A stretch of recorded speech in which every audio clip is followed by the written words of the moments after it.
Gulang ay kailangan sa mga batang manonood.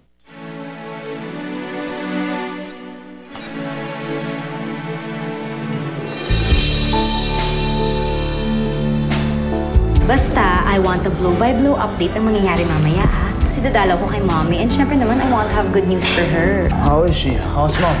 Better, pero alam mo, nabubuhayan siya ng loob kapag pumupunta ka doon, tapos kinikwentuhan ko siya tungkol sa mga plano. Anong plano naman yun? Just concentrate on Bianca and syempre, pasukin mo sa kanya yung bandera niya. Ginagawa lang to ni Jake para pagigantihan ako. Kailangan mapaniwala natin si Bianca na ginagamit lang siya ni Jake. Tristan, ikaw ang first love ni Bianca. So, anong dapat natin gawin? Manang si Erica. Wala po siya, sir. Saan naman siya nagpunta? Where is she? Nadinig ko kanina, sir, tinawagan niya si Tristan, yung dating syota ni Bianca. Susundan yata nila si Joaquin. Pakicheck naman kung may signal na. Diyos ko, paano ko kaya makakontakt si Jaime neto? Hindi naman siguro tanga yung Jake na yun. Parang makit ng puntok ng gantong panahon. Diyos ko, sana naman hindi sila maabutan ng ulan sa bundok. Napakaswerte nila na ginagawa natin to. Dahil mahal natin si Bianca. Mahal mo si Jake, right? Wala na. Mahirap na tayo mag-set up ng camp. Gusto mo mag-check-in na tayo? Ay! Meron na malapit doon sa campsite natin eh. Kotse to ni Jake. Nandito nga sila. Nasaan ang kapatid ko? Ano yung girlfriend?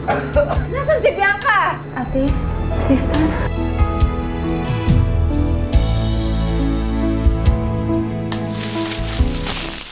Ate, anong ginagawa mo dito? Ako ang dapat magtanong sa'yo niyan. Bianca, nakuha na niya ang gusto niya sa'yo. Iiwan ka rin niya. Pakialam. Jake, magbibihis lang ako. Aalis tayo. At saan kayo pupunta? Bakit, ate? Susunod ka na naman? Huwag kang mag-alala. Maghahanap kami ng ibang kwarto kung saan hindi mo na kami pwede istorbohin.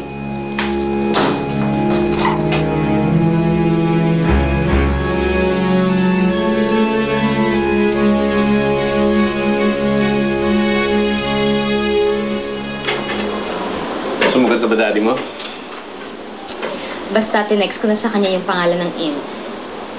Saan na kaya sila Bianca ngayon? Eh, hindi nga rin sumasagot si Jake eh. Baka busy sila. Baka.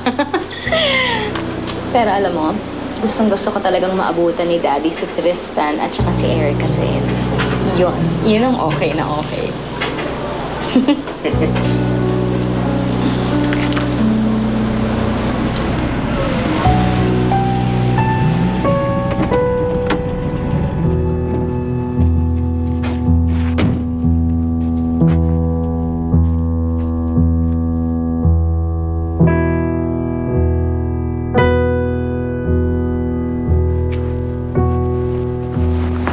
Excuse me.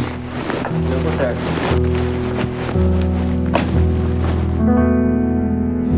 Wala na tayong magagawa. Bumalik na lang tayo sa Manila. Bakit ba tayo babalik agad? Erica, hindi ako aalis dito nang hindi ako nakaganti. Gagante. Tristan, kalimutan mo na yun. Tapos na, wala na tayong magagawa. Pareho lang kayong magkapatid. Magaling kayong mang-akit ng mga lalaki. Tristan, ano ba? Tapos iiwan nyo lang sa ere. Hindi na ako pabayad!